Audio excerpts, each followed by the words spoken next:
যে নহওক মন ভাল নহয় তথাপিতো আজি অকণমান থিয়েটাৰৰ মাজতে লক্ষী পূজা বুলি অলপ ওলাই আহিলোঁ কাৰণ আমাৰ হিয়াৰ আমঠু জুবিন দা আমাৰ মাজত নাই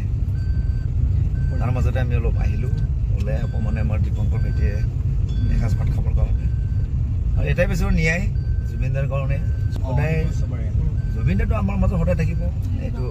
হেৰি নহয় কিন্তু জুবিন দাৰ ক্ষেত্ৰত কি হ'ল বা কি ন্যায়টো মেইন বস্তু কাৰণ জুবিন দাই জীয়াই থাকোঁতে যিখিনি দি থৈ গ'ল মৰাৰ পিছতো তেখেত দি থৈ গ'ল আকৌ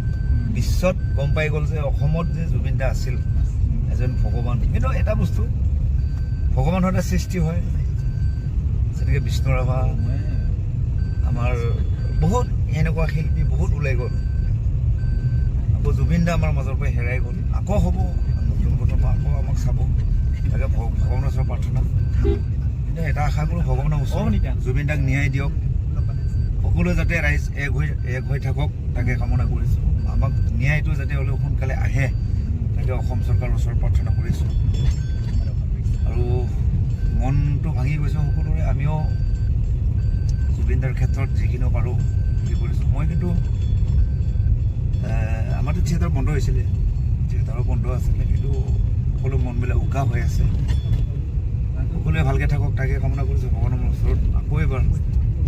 জুবিনে যাতে সোনকালে ন্যায় পায় তাকে কামনা কৰিছোঁ ধন্যবাদ জুবিন দা আমাৰ মাজত সদায় আছে আৰু সদায় থাকিব জুবিন দা আমাৰ ন্যায় পাব লাগে জুবিন দাৰ কাৰণে কষ্ট কৰি আছে